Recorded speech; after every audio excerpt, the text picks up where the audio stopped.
नमस्कार, कंज्यूमर अड्डा में आपका स्वागत है। आपके साथ मैं हूं विपिन भट्ट और आज बात करेंगे आपके किचन में रखे उन मसालों की जो अब आपको कैंसर भी कर सकते हैं। जी हां, शायद ये मेरा जो स्टेटमेंट है थोड़ा व्यापक हो गया, लेकिन कहीं ना कहीं से बात निकली, इसलिए मैंने आपसे कही, तो अब ध्यान से सुनिएगा।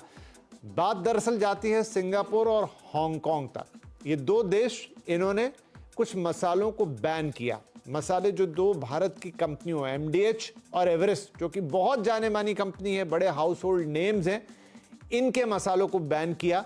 कुछ मसालों को बैन किया, और मैं आपको बताऊंगा अभी कि कौन से मसालों को इन्होंने बैन किया है। लेकिन क्या कहते हुए बैन किया?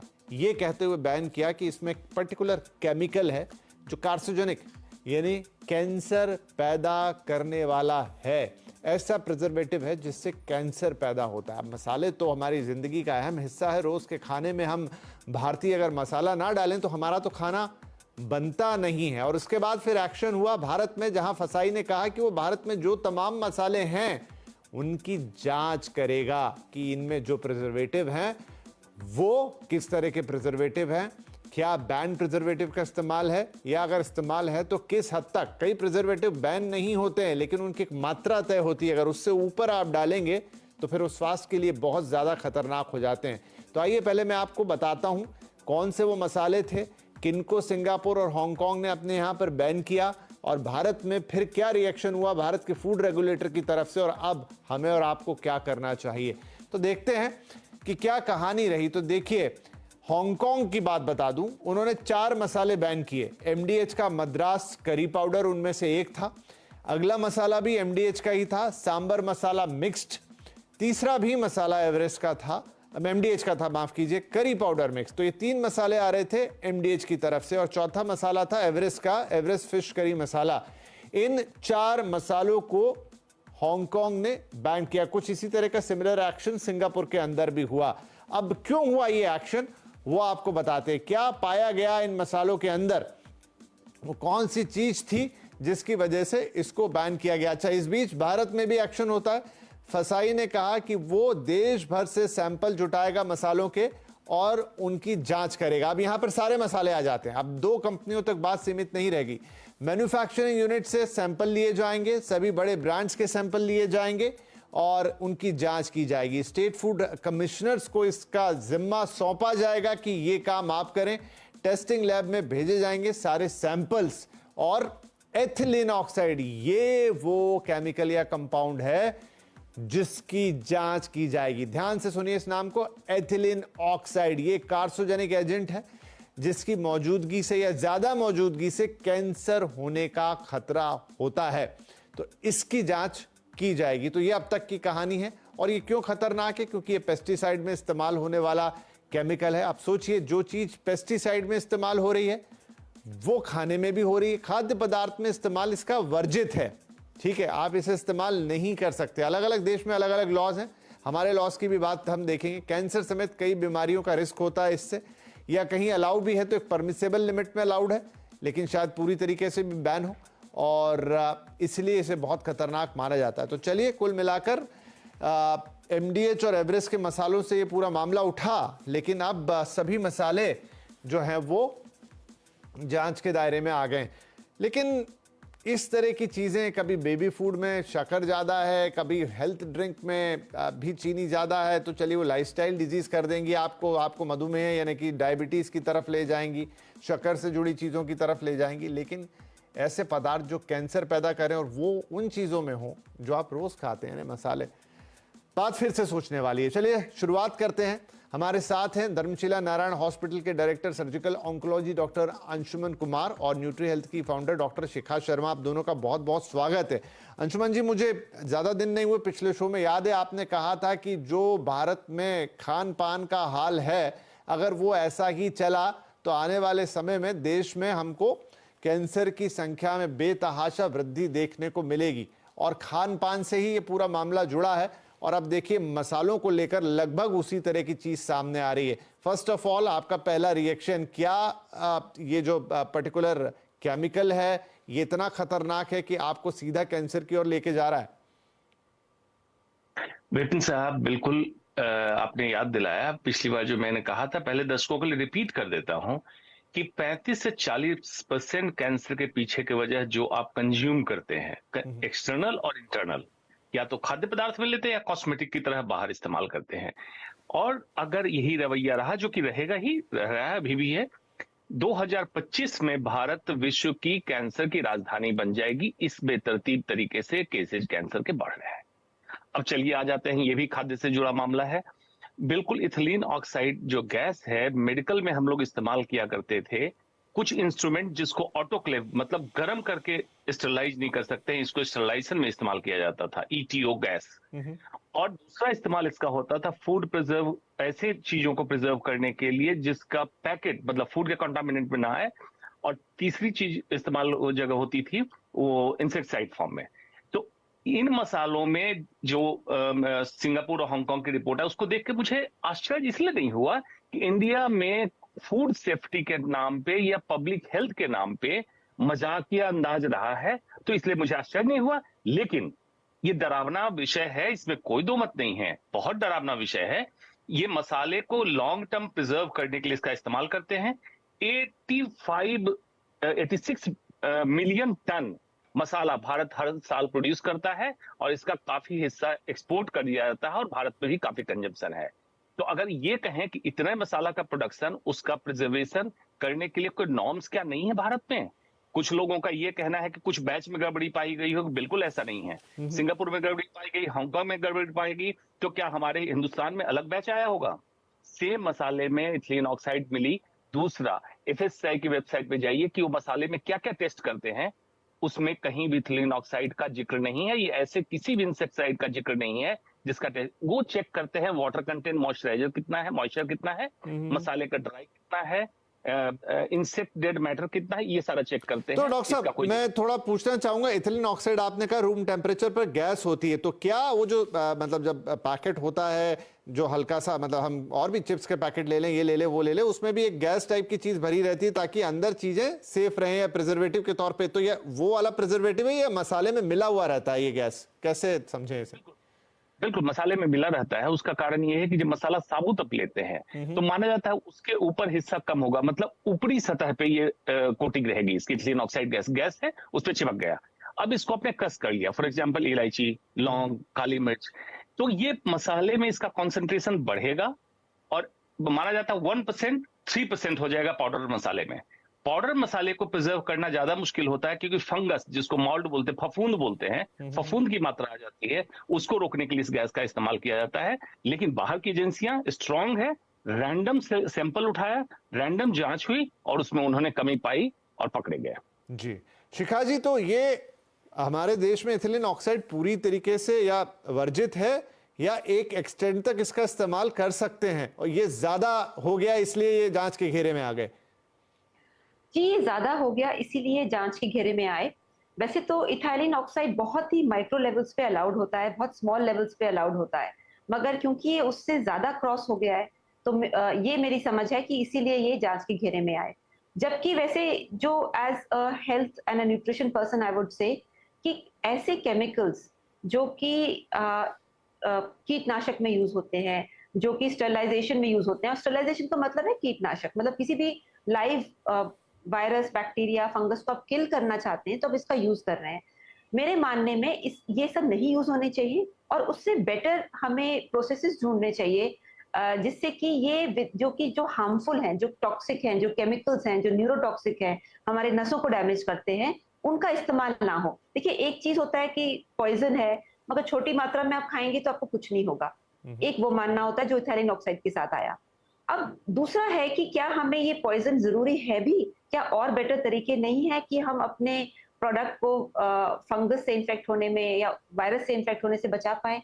वो वहां पे रिसर्च और वहां पे फोकस हमें ज्यादा चाहिए। जी डॉक्टर साहब, चाहे मैगी के अंदर एमएसजी, अगर मुझे गलत, मोनोसोडियम ग्लूकोमेट, या फिर या इथिलीन ऑक्साइड, ये सब चीजें, तो हमारे जो स्टैंडर्ड हैं हिंदुस्तान के, दो चीजें हैं, एक तो क्या वो पूरी दुनिया से पीछे चल रहे हैं, जो विदेशों में बैन है वो हमारे यहाँ अलाउड है, और दूसरा अलाउड है कि चलिए आपने कहा रुपए में 10 पैसे, और शायद जब मिलती है तो रुपए में 50 पैसे मिल जाती है, और फिर इस तरह की चीजें सामने आती हैं। क्या स्थिति है हमारे यहाँ की? जी विपिन साहब, सवाल मुझसे है? जी जी, आपसे। जी जी, विपिन साहब देखिए, इथिलीन ऑक्साइड वर्ल्ड में किसी भी कंट्री में ह्यूमन कंजम्पशन के लिए बैन किया हुआ है। मतलब इंडस्ट्रियल यूजेज हो सकते हैं इसके, इंसान के पास नहीं आना चाहिए। तो हमारे देश में, मतलब हमारे देश में अलाउड है? हमारे देश में कुछ लिखा ही नहीं है। हमारा देश बहुत महान है इस मामले में, लिखता ही नहीं है। इग्नोर कर दो, इस पे कुछ बात ही ना करो। एफएसआई की वेबसाइट खोलिए ना, एफएसआई एक्ट 2006 खोल के देखिए, उसमें कहीं चर्चा ही नहीं करी है इस तरह के गैस, इस तरह के पॉइजन की। बेसिकली ये पॉइजन है। अगर लो डोज में लंबे समय तक लेंगे तो सेम इफेक्ट करेगा जो हाई डोज में लेंगे तो अक्यूट टॉक्सिसिटी करेगा, मतलब फेफड़े को डैमेज, इंटेस्टाइन को डैमेज। लंबे समय तक लेंगे तो कैंसर फॉर्मेशन, और सबसे खास बात इस गैस के साथ क्या, म्यूटाजेनेसिस एक चीज होती है, मतलब आपके जीन को ही बदल दे। मतलब इंसान होमोसेपियंस के जीन में बार बार बदलते बदलते पता नहीं कौन सा होमोटेक्नोलॉजिकस, होमोमोडर्नस होगा, क्या होगा, इस तरह की गैस है म्यूटाजेनेसिस। कैंसर फॉर्मेशन को कार्सिनोजेनेसिस कहते हैं। तो ये खतरनाक चीज है, इसका अलाउड नहीं होना चाहिए। आपको आश्चर्य होगा, टॉपिक से थोड़ा हट के बता देता हूं। मेलामाइन, जिसकी प्लेट आप आमतौर पर शादियों में जाते हैं, मेलामाइन की प्लेट, जिसको प्लास्टिक की प्लेट बोलते हैं। Melamine nitrogen content, protein content बढ़ाने के लिए आपके यहाँ हमारे भारत में दूध में अलाउड है, मतलब डेयरी प्रोडक्ट में अलाउड है। वर्ल्ड में कहीं अलाउड नहीं है। ये भी एफएसआई की वेबसाइट पे पड़ा हुआ है कि कितने % तक पनीर में, कितने % तक दही में, कितने % तक दूध में अलाउड है। आश्चर्य लगता है क्या आपकी साइंस तो है। बातें डॉक्टर साहब मुझे डरा रही, क्योंकि ये सब तो हम सालों से खा पी रहे हैं। इस पे आप रैंडम सैंपल इंडिया में कराइए मिल्क प्रोडक्ट का, और मेलामाइन कंटेंट ना मिले तो बताइएगा, क्योंकि मैं इसका स्टिंग कर चुका हूं अलग अलग डेयरी पे जाके, और पैक्ड फूड, पैक्ड जो मिल्क प्रोडक्ट है उसका लेके, इसलिए इसमें उपलब्ध है। तब मैंने चेक किया था, तब पता चला कि ये तो अलाउड है। उस पर क्या आप क्वेश्चन करेंगे? शिखा जी, तो बड़ा गंभीर सा मामला है, क्योंकि देखिए अब तो हमारी लाइफ 70% पैकेज फूड की तरफ चली गई है। मतलब हम सारे ही ऐसे खाने कंज्यूम कर रहे हैं जो काफ़ी, अब देखिए आटा फॉर एग्जांपल, पहले हम आटा पिसवाते थे, अब आटा जो कि जिसका डेली कंजम्पशन, चलिए आदमी ने चिप्स किसी दिन खा लिया, कोई और पैकेट फूड किसी दिन, लेकिन आटे की रोटी तो हम एक उदाहरण के तौर पे बात कर रहा हूँ, डेली खाते हैं। लेकिन अब शहरों में तो कोई आटा पिसवाता नहीं है, आटा चक्कियाँ भी गायब हो गई हैं। आप पैक्ड आटा खरीदते हैं। डेफिनेटली एक पैक्ड आटा जिसको कई महीनों तक चलना है, पहले दुकान में रहना है, गोडाउन में आना है, आपके घर में आना है, आपके घर में भी 1-1.5 महीने चलना है, डेफिनेटली उसमें प्रिजर्वेटिव होंगे। तो ऐसे तो अब हम हर चीज में प्रिजर्वेटिव की तरफ चले गए। यहाँ पे मैं थोड़ा सा आपको एक एग्जांपल देना चाहती हूँ कि जैसे आप बहुत से आपको बाहर मार्केट में लिक्विड फॉर्म में हर्बल जूसेस मिलते हैं, और उसमें एक प्रोडक्ट उसमें ऐड होता है, एक प्रिजर्वेटिव, जो कि फॉर्मेल्डिहाइड से बना होता है, जो कि जैसे हॉस्पिटल्स में उसमें मतलब it sounds gross but dead bodies को प्रिजर्व किया जाता है। तो उस टाइम मुझे एक क्वेश्चन आया कि भाई क्यों हम वो चीज यूज करें जो कि हमें पता है कि वो डेड बॉडीज को यूज, वही चीज वहां पे यूज होती है। ऑफ कोर्स कॉन्सेंट्रेशन और बहुत सारी चीजें अलग चीज हैं, उसमें मैं नहीं जाऊंगी, बट वो कंपाउंड वो है। तब मैंने सोचा कि आयुर्वेद में क्या किया गया था। आयुर्वेद में जब अलग अलग प्रिपरेशन बनाई गई थी, तो उसको जो प्रोसेसिंग के दौरान, चाहे उसको पकाते थे, फिर उसी का अल्कोहल के अंदर उसको फर्मेंट करते थे, तो इतना साइंस हजारों साल पहले ऑलरेडी उपलब्ध था। हमारी प्रॉब्लम ये है कि वी आर ओके, हम बहुत ओके हैं, हम कैजुअल हैं कि चलो इतना अलाउ कर दो। हम उस चीज पे आगे रिसर्च नहीं करना चाहते कि what is the non toxic and human centric way of preserving and getting products in the market, जिसको जरूरत ना पड़े इन सब टॉक्सिक्स की। ये एक शॉर्टकट हमने लिया है, एज एन इंडस्ट्री हमने ये शॉर्टकट लिया है कि चलो यही चीज इसमें भी डाल दो। मुझे लगता है कि ऐसा नहीं है कि सॉल्यूशंस नहीं है, सॉल्यूशंस हैं, प्रोवाइडेड पहले हम उन सॉल्यूशंस की हम उसकी नीड समझें। जैसे कि अगर 5000 पहले अलग तरह के कषाय, अलग तरह के फर्मेंटेड प्रोडक्ट्स और दवाई के रूप में बनाए गए थे, और जो वो दिए जाते थे पेशेंट को, तो उसी के अंदर वो फर्मेंट होता था, अलग से कोई ऐसी केमिकल्स नहीं इस्तेमाल हो रहे थे उस समय में। तो अगर उस समय ये साइंस उपलब्ध थी, तो आज हमें क्या हो गया है कि हम साइंटिफिक दौर को मानते हैं अपने को, और हम नॉन टॉक्सिक जो है उन प्रोसेसेस को हम नहीं अपना सकते। नहीं शिखा जी, आप सही कह रही हैं, और मुझे लग रहा है कि ये तो बहुत अब एक ऐसे वक्त में हम आ गए हैं जहां अगर अभी हमने इन सब चीज़ों पर ध्यान नहीं दिया तो स्थिति बहुत बिगड़ेगी, क्योंकि कंजम्पशन के पैटर्न इतने हाई हैं, इतना मार्केट फ्लडेड है, और अगर उस पर कोई कंट्रोल नहीं है, उसके ऊपर कोई नियम कायदे कानून नहीं, जैसा डॉक्टर साहब कह रहे हैं कि हमारे यहाँ तो अब नियम होगा तो उसका पालन या ना पालन करने की बात आएगी, लेकिन अगर कोई नियम ही नहीं है, कोई कायदा ही नहीं है, कोई डिस्क्रिमिनेशन नहीं है, या कोई आपको बताया नहीं गया कि आप इसे लेंगे कि नहीं लेंगे, तो ये बहुत गंभीर बात हो जाएगी। चलिए एक छोटा ब्रेक लेते हैं। ब्रेक के बाद मैं खुद भी थोड़ा सा कंफ्यूज हो रहा हूं, क्योंकि ये बातें सुन के बहुत अजीब सा लग रहा है। ब्रेक के बाद हम बात करेंगे कि क्या कर सकते हैं, क्या हमें बैक टू बेसिक्स हो जाना चाहिए, मसाले भी रॉ खरीद के लाएं, पिसवाएं, क्या करें हम। बहुत अजीब सी स्थिति। छोटा ब्रेक के बाद अपने एक्सपर्ट से इस पर सलाह लेंगे।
Welcome back. आज बात हो रही है मसालों की। कहानी निकली सिंगापुर और हांगकांग से। भारतीय मसालों पर लगा बैन और अब भारत में मच गया हल्ला। फसाई करेगा जांच और बहुत सारी बातें, लेकिन हम ये बात कर रहे हैं कि मसालों के अंदर आखिर ऐसे केमिकल्स क्यों जिससे कैंसर हो सकता है। ब्रेक से पहले काफी बातचीत हुई कि हो क्या रहा है एग्जैक्टली, हमारे नियम कायदे कानून कहां ब्रीच हो रहे हैं और क्यों ऐसी चीजें खान पान में आ रही हैं। अब सवाल ये होगा कि हम क्या करें या हम क्या कर सकते हैं।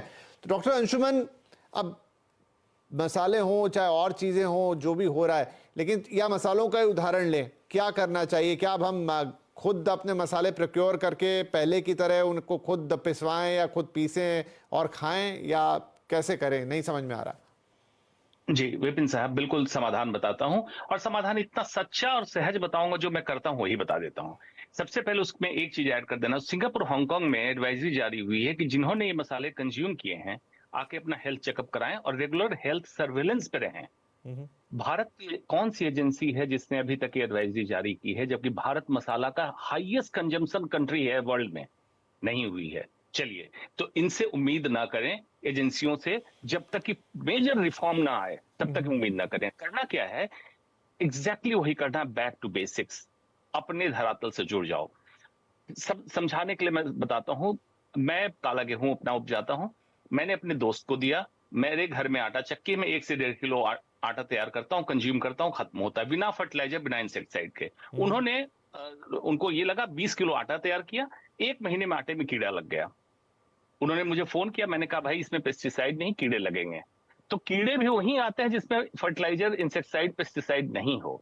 तो अब समझिए, आप जो आटा कंज्यूम कर रहे हैं पैकेट में लाके, उसमें मसाले में कहीं कीड़ा लगा, इसका मतलब हाई लेवल ऑफ इंसेक्टिसाइड है जो आप डेली कंज्यूम कर रहे हैं। करना क्या है, आप नोवा क्लासिफिकेशन ब्राजील का है, जिसने नोवा 1, 2, 3, 4 4 कहा है, 4 को कहा है ultra processed food is poison. और मैं उसको हिंदुस्तान की भाषा में समझाने के लिए कहता हूं, 3 रसोई है भगवान की रसोई। नेचर ने जो दिया एज इट इज खा सकते हैं, स्वस्थ आपको रखेगा। दूसरा है इंसान की रसोई, जो शुद्ध भारतीय भोजन घर में बनाए। और तीसरा है शैतान की रसोई, जो पैक्ड फूड आपके घर में आ रहा है। तो आप भगवान की या इंसान की रसोई पे चले जाएं, रॉ प्रोक्योर करें। रॉ प्रोक्योर करने के लिए कम्युनिटी फार्मिंग एक कॉन्सेप्ट हो सकता है। आपके पास खेत नहीं है, दिल्ली में रहते हैं, बॉम्बे में रहते हैं, कोई बात नहीं है, एक किसान को पकड़े, उनको कहें फर्टिलाइजर, इंसेक्टिसाइड मत डालो, ये हम 10 लोग मिलके तुम्हें पे करेंगे, जितना प्रोड्यूस होगा हम ले जाएंगे। आप उसमें से चावल, गेहूं, पीली सरसों, ब्लैक पोटैटो, मसाले, सौंफ, मेथी हिंदुस्तान के इस एरिया में उग जाएगा। अदरक आप नॉर्थ ईस्ट से मंगवाएं, वहां फर्टिलाइजर, इंसेक्टिसाइड नहीं डाल रहे हैं, ऑर्गेनिकली ग्रो कर रहे हैं। इस तरह से अगर आप सोचें कि जो जो चीज प्रोक्योर कर रहे हैं, मेजॉरिटी आइटम अपने लाइफ से बाहर करें। प्लास्टिक को अपने लाइफ से बाहर करें, घर से बाहर करें। टेफ्लॉन कोटिंग जो पीफैस सब्सटेंस है, ओबिसोजेन एंड कार्सिनोजेन है, उसको बाहर करें। आप बिल्कुल बैक टू बेसिक्स पे आ जाएं। ऑफिस आए, एक छोटी प्लेट, एक ग्लास लेके आए, प्लास्टिक का इस्तेमाल ना होगा। थोड़े थोड़े बदलाव करें, वाकई आप देखेंगे हेल्दी महसूस करेंगे, मोटापा कम होने लगेगा, डायबिटीज कंट्रोल, हाइपरटेंशन कंट्रोल, और लॉन्ग टर्म में कितने रिसर्च आगे कैंसर का खतरा कम हो जाएगा। बहुत यही करने की जी जी, कुछ नहीं करना। बहुत बहुत अच्छी बातें आपने डॉक्टर साहब बताई हैं। आई होप कि इसमें से 10-20% भी अगर लोग कर लेते हैं तो बहुत ज़्यादा फायदा होगा। शिखा जी, जैसे डॉक्टर साहब भी कह रहे हैं, अब बहुत सारे लोग खुद कर पाएंगे, बहुत सारे लोग कोशिश करेंगे प्रोक्योर करें। इन दिनों बाजार में बहुत चीज़ें हैं जो ऑर्गेनिक के नाम पर हैं, या जैसे तेल हो गए जो कह रहे हैं कि कोल्ड प्रेस हैं, और तमाम चीज़ें, और उनके दाम भी हैं 4-4 गुना। मतलब जो चीज़ आपको नॉर्मली में 100 रुपए की मिलेगी तो फिर ये 400 रुपए की मिलेगी। क्या जो चीज़ें बाजार में आ रही हैं उनको इतने पैसे खर्च करके लिया जाए तो उनका फायदा है, या वहां पर भी गिमिक है? मैम आप म्यूट पर हैं। अगर उसकी प्रॉपर सर्टिफिकेशन है तो उसके बॉटल्स पे, उसके पैकेट्स पे वो सर्टिफिकेशन, वो लाइसेंसेस वगैरह सब मौजूद होंगे। तो अगर आप उसको देखिए, जिसका जैविक का उनका एक लोगो होता है, और इस तरह से अलग अलग साइंस होते हैं कि वो प्रॉपर जैविक है, कि अभी प्रोसेस शुरू हुआ है, तो सारे साइंस उसके ऊपर, लोगोस वगैरह होते हैं। मेरा मानना है कि क्योंकि ऑर्गेनिक अब एक लग्जरी आइटम अपना ना हम मान के उसको एक नीड माने, क्योंकि अल्टीमेटली बीमारी का जो खर्चा है वो किसी भी फूड प्रोडक्ट के खर्चे से कई कई गुना ज्यादा है, बिकॉज उसमें हॉस्पिटल वगैरह का बिल, दवाइयों का बिल, उसके साथ साथ आपकी लॉस ऑफ जॉब, यानी आप जॉब पे नहीं जा पाएंगे, आप काम नहीं कर पाएंगे। तो मेरा मानना है, हाँ अभी महंगा जरूर है, मगर अगर हम शुरुआत करेंगे, और खासकर 2-3 चीजों से हमें शुरुआत जरूर करनी चाहिए। एक तो ऑयल्स, क्यों? Because oil according to Vedas ऐसी चीज है, घी ऐसी चीज है जो आपके कोशों में डीप चला जाता है। तो इसीलिए ऑयल, अगर आपको लिमिटेड आपका बजट है तो कम से कम ऑयल से शुरू करें। और जो आपके जो जैसे दालें हैं, चावल हैं, इस तरह की चीजों को ऑर्गेनिक करें। एंड जो भी जैसे फ्रूट्स हैं, वेजिटेबल्स हैं, आप वो मत खाइए जो कि दूसरे जो लोकल नहीं है। कोशिश करें जहां तक हो सके वो लोकल खाएं। एंड जो बहुत ही ज्यादा जिसपे दाग ना हो, वो वाले फ्रूट ज्यादा डेंजरस है, क्योंकि जिस चीज को कीड़ा भी नहीं खाना चाहता, उस पर हल्का सा दाग भी ना हो या बिल्कुल परफेक्ट हो, तो वो प्रॉब्लम वाले फ्रूट्स एंड वेजिटेबल्स हैं। क्योंकि जब भी कोई चीज नेचुरल होगी, वो परफेक्ट नहीं होगी। जी, तो ये एक जस्ट रफ थंब रूल मैं आपको बता रही हूँ। ठीक है। बट हाँ, अगर जैसे मैं कहना चाहूंगी कि जिन लेडीज जो एक्सपेक्टिंग हैं और जो छोटे बच्चे हैं, उनके लिए तो organic is a must, because उनके जो सेल्स और टिश्यूज अभी डेवलप हो रहे हैं, उनमें जो म्यूटाजेनिसिटी है या उसमें अगर कार्सिनोजेनिक कंपाउंड्स अंदर चले गए, उसका रिजल्ट बहुत ही नेगेटिव आगे आने वाला है। बिल्कुल, तो बिल्कुल। उनके लिए तो बहुत ही इंपॉर्टेंट है। जी, जी। तो थोड़ा समय का यहाँ पर रहेगा, लेकिन आगे तेल कैसा खाएं, मसाले कैसे खाएं और अन्य चीज़ें जो रोज़मर्रा में आप खाते हैं उनको कैसे कंज्यूम करें। जो नहीं खाना है वो तो नहीं खाना है, लेकिन जो खाना है उनको कैसे खाना है और अपने स्वास्थ्य को कैसे बचाना है, आई थिंक हमें इस पे थोड़ा और डिटेल में बातचीत करने की ज़रूरत है। लेकिन आज के लिए इतना कि हाँ, मसालों के साथ ये हुआ है, आपको जानना ज़रूरी था। क्या उसके कारण है, भारत में अभी क्या व्यवस्थाएं हैं, उनमें और क्या सुधार की ज़रूरत है,